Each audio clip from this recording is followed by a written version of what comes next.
This is Dennis Raimondi with the Coffee League, found at thecoffeeleague.com. My guest today, Matthew Hodges. Matthew is the CEO of GeoCertify. It's a company, as I understand it, that traces coffee. It's a relatively new area for me to explore. And Matthew has a great academic background in software, in education, and in art, and now very deeply into coffee. And looking at your resume here, you've been, you started out in Africa, but let's save that for the interview. First, thank you so very much for taking the time to speak with me today.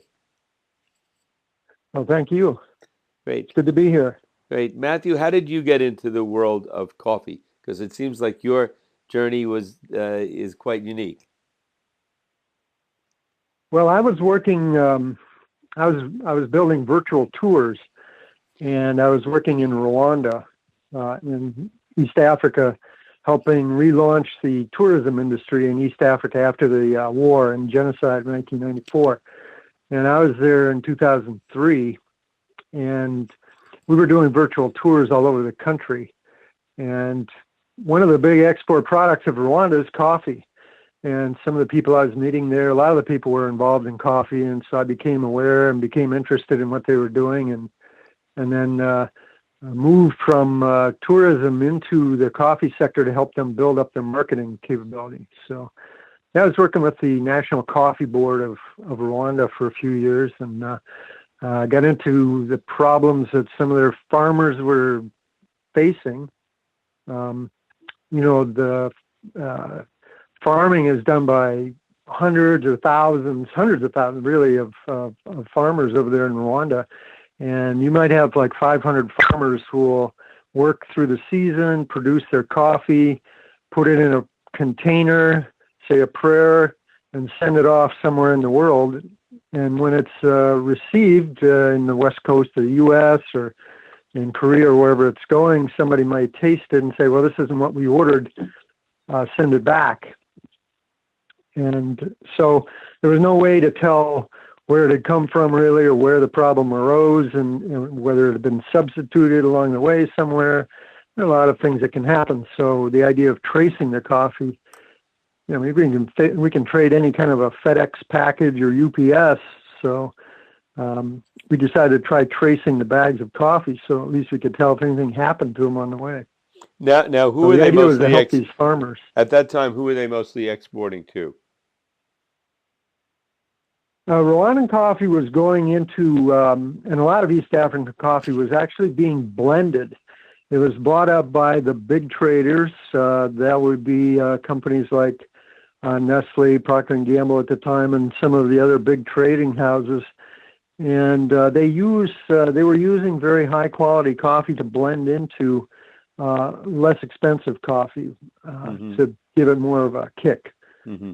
And so coffee was going around the world. Right. So it was coffee that was slightly lesser in quality, but stronger in caffeine, and used in blends, it sounds like. Well, actually, it's the reverse. It's stronger in flavor and lower in caffeine. Okay. And so they would use it to blend up a cheaper coffee with less flavor. Okay. Now, Matthew, at some point, either then while you were in Rwanda or shortly thereafter, you were working with Starbucks, who obviously had an interest in traceability. Tell us about that relationship and how you came to work with them. Well, we started working, I was working in Rwanda, and I had a friend there who was very interested in coffee, and he began to work with Starbucks in the U.S., and at that time, that was about 2013, 2012, we started working in Ethiopia.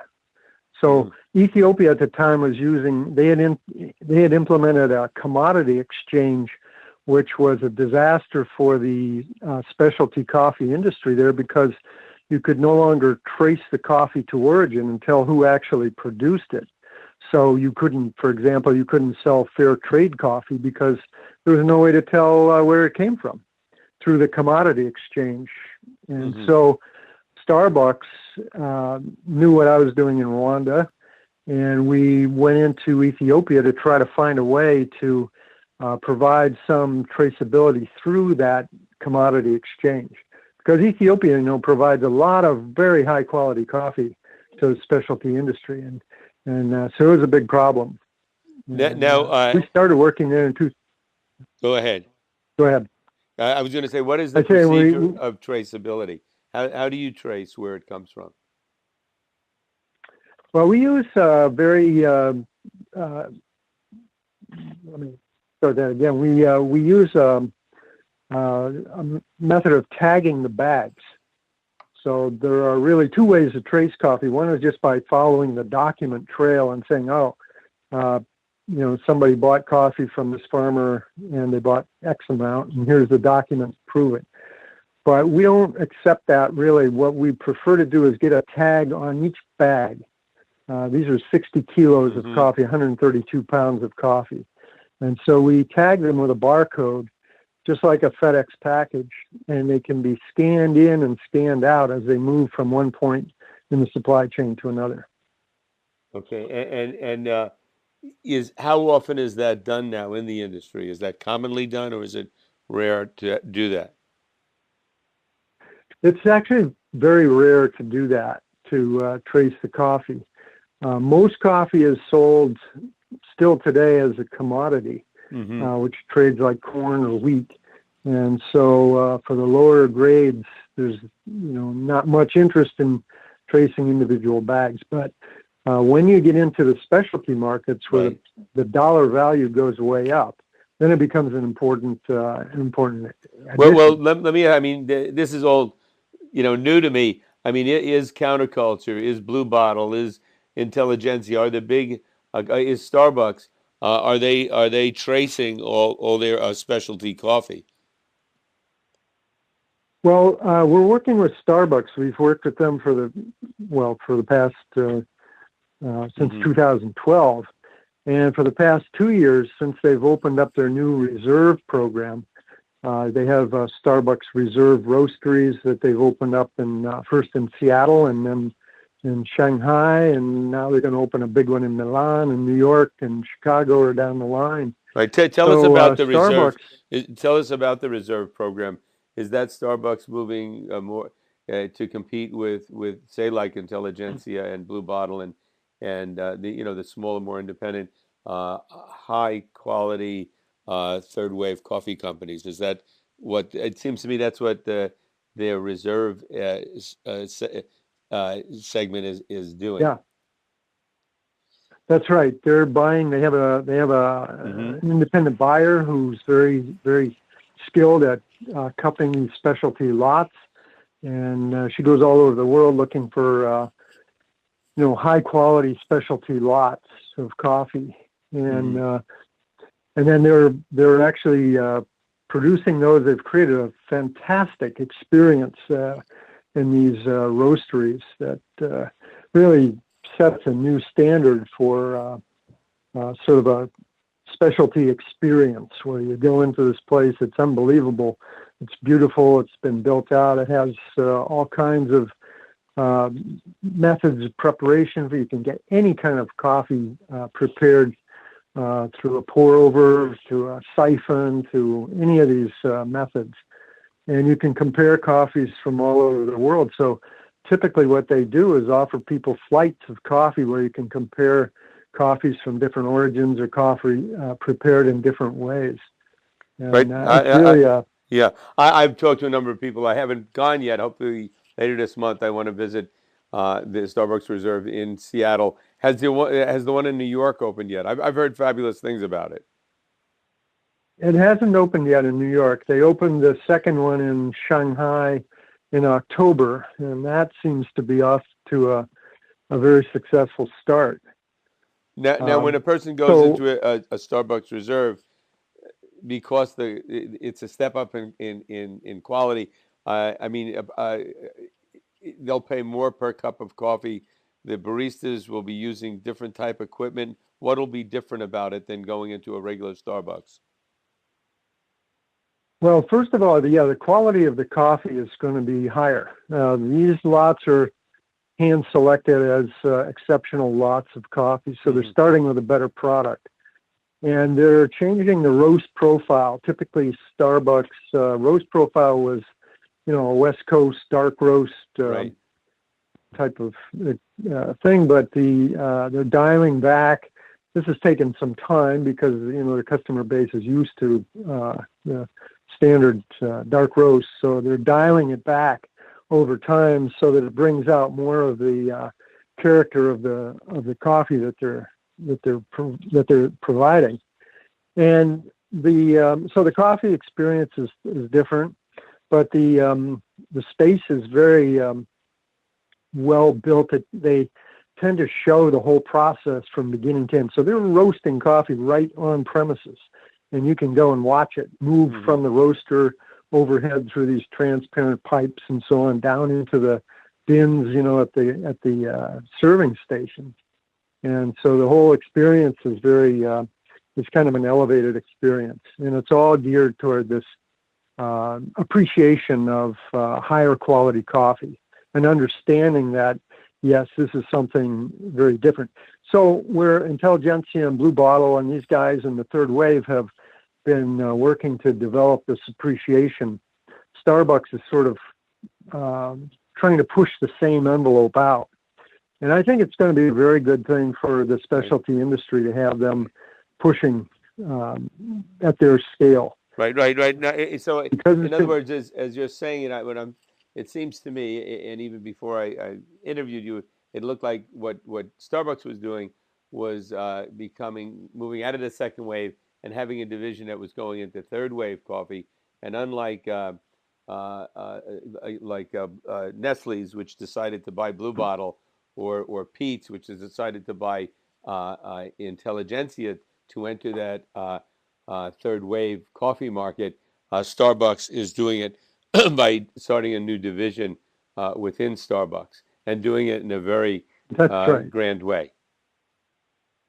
That's exactly what's happened. That's Starbucks' way. They always they like to do it themselves. Right, and I will say, and I'm just I've talked to a few people who are real coffee freaks, friends of mine that have gone to Starbucks Reserve in Seattle, and they were blown away by it. They were really impressed. The quality of the coffee, and like you said, the whole experience of the place. I think what some people fear is, and not just from Starbucks, is that some of the big players like Pete's, Nestle's will come in and swallow up the whole third wave. I don't think that'll happen. I think there'll always be a lot of independent cafes and all, but the higher the bar is raised for everyone, the better. Now, in my opinion, so they're doing this traceability. This is what they, I assume, hired your company to do. Are there other, again, how many others in third wave? How many of the other high-end coffees, whether they're small independents or bigger companies, are doing the same thing? Are they all focused on traceability as a necessary component of high-end coffee? Well, what they've done is what they call the direct trade, and that I'm sure you've run across that expression, direct trade. So these guys, speaking broadly across the third wave specialty providers, they typically like to push the idea of direct trade, where they create individual relationships with the people who are growing the coffee at origin. So they'll, in a really good scenario, they'll go down and they'll spend time with the growers. They'll go through the whole process with them, and then they'll establish a relationship of direct trade where they're buying from people that they directly work with and that they know. And that's been more or less the pattern for a lot of the third wave specialty coffee retailers, Intelligentsia, Blue Bottle, and so on. Those guys pioneered the idea of direct trade as a way to do this. We're kind of using what we're doing that's a little bit different, is leveraging this cloud computing power that we have now on a global scale to sort of take it one step farther, if you will, because there's still an element of trust. And the whole idea of direct trade can and has been abused by people. Oh, we're direct trade. What does that mean? Well, it really, in some cases, it doesn't mean much. So we're trying to do two things. One is to sort of regularize or standardize the idea of traceability, where it could be, we can use the techniques that FedEx and UPS and Postal Service, sort of develop for tracing things. And then the other thing that we can do once we establish that is to use the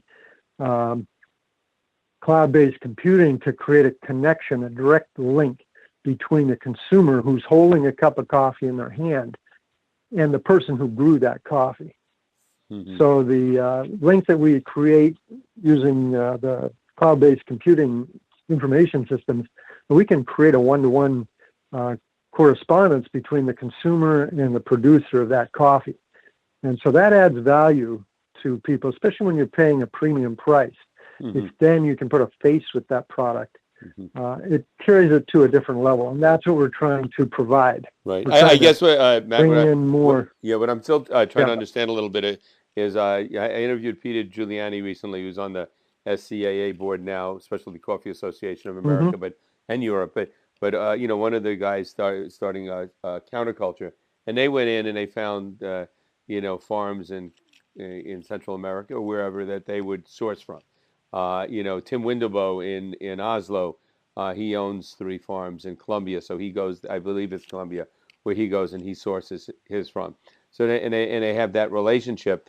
What Starbucks is doing through traceability, I'm still on. Why wouldn't they have gone and just found 8 or 10 or 100 farms that they would have sourced from, or actually bought their own farms and created the quality controls that they wanted? What's the value of traceability unless they know where they're tracing it from and they've already checked those farms out? So can you explain that, because that's still not completely clear to me? Sure. Well, basically, it becomes a question of credibility when you scale it up. So if you have a few farms that you're buying from and you can document it and people are willing to believe you, then you're good to go.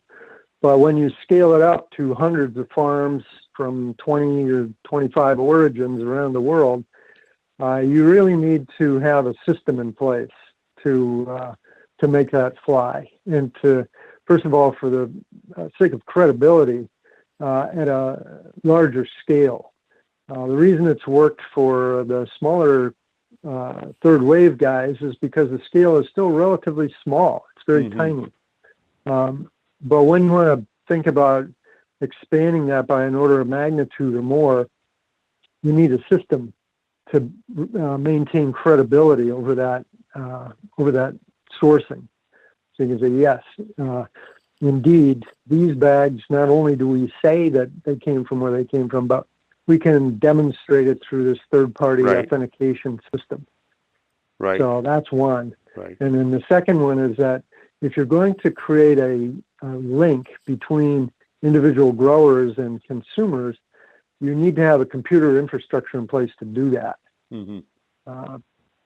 So you can't do that if your traceability is based on spreadsheets and, Right. Okay, so this recording is being done in March 2018, because somebody may listen to this a year from now, 2 years from now, whatever. So I'm going to put it in context. Yeah. So a few months ago, whenever it was this past year, Blue Bottle was purchased by, I think, Nestle, 68% of the company, for $500 million. So I'm going to assume they're going to go through tremendous expansion. I was just in Miami, and they had 2 new places there.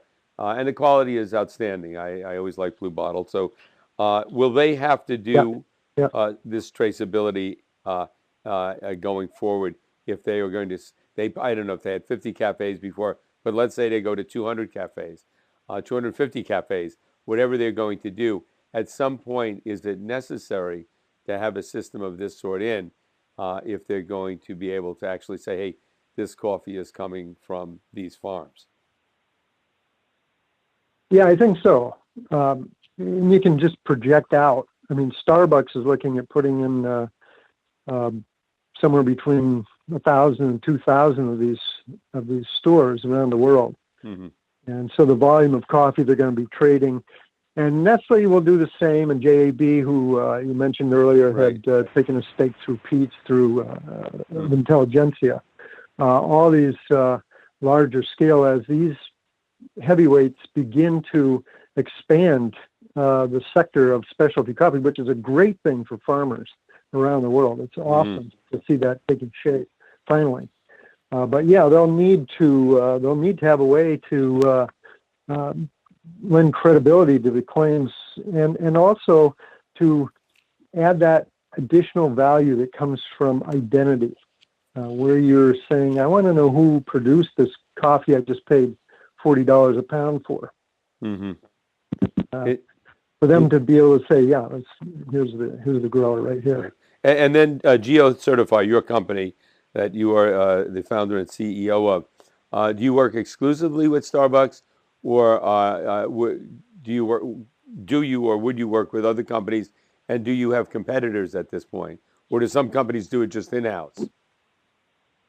We would certainly work with other companies. We're not bound to Starbucks. However, Starbucks has been sort of the leader in this area, and we're working very closely with them to produce a successful go of it with the Starbucks Reserve program. And so we're under no obligation to work with them solely. We don't envision that in the future. We're going to hopefully work across the industry. Mm-hmm. How many? Our real goal is really to help these farmers, and that means you have to be able to provide traceability whoever comes in the door. Mm-hmm. Do you have any estimate as to how many between Central America, South America, and Eastern Africa, not going into Vietnam or Indonesia, anywhere else, but just in those areas, approximately how many farms are there, and are there some massively big farms, or is it mostly small farms? Well, that's one of the interesting things about coffee, is that it really just covers the board. You go into Brazil, you have these massive farms using industrial methods of production.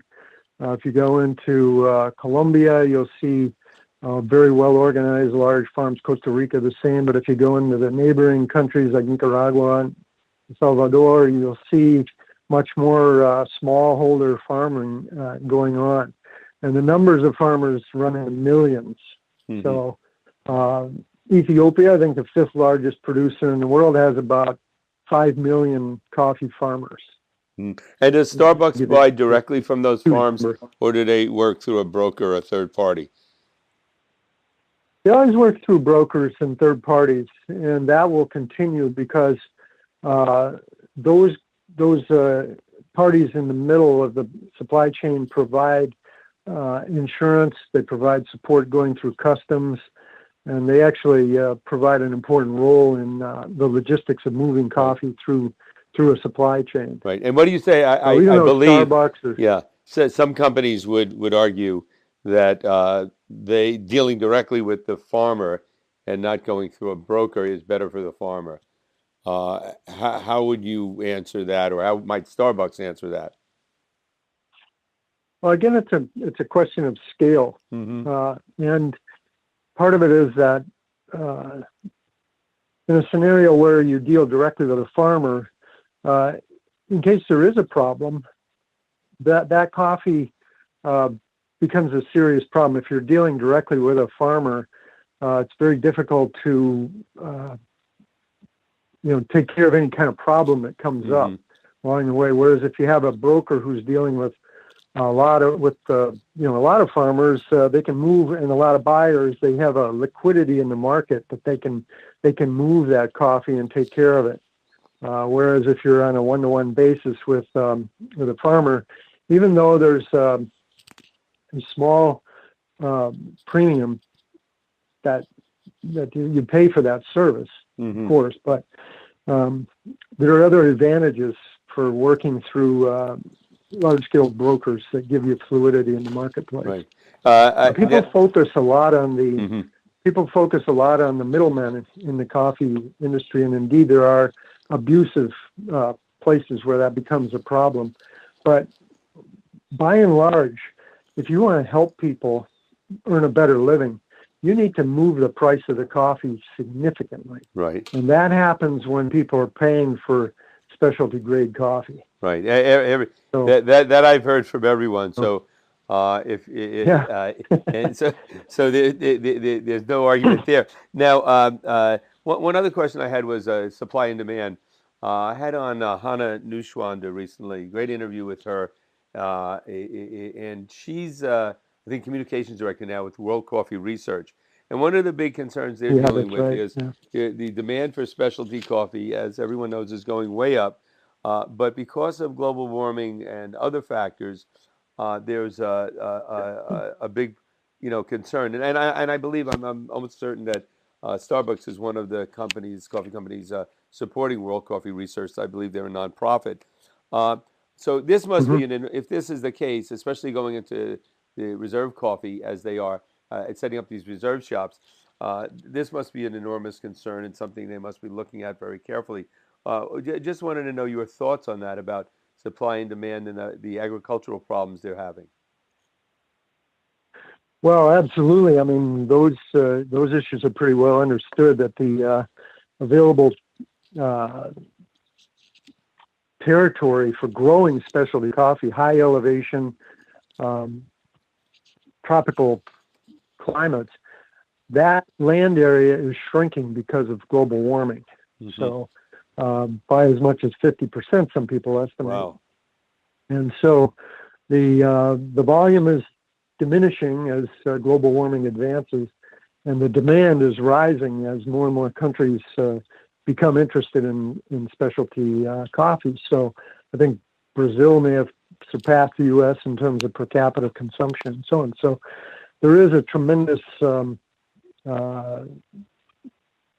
perspective, say, looking ahead, where the price of high quality Arabica coffee is expected to rise because of these conditions. Right. And from our perspective, in terms of traceability, it becomes more important to know and to be able to provide credible evidence as to where the coffee actually comes from, because whenever there's a price differential that takes shape in the marketplace, people will be quick to move to try to take advantage of it. Right.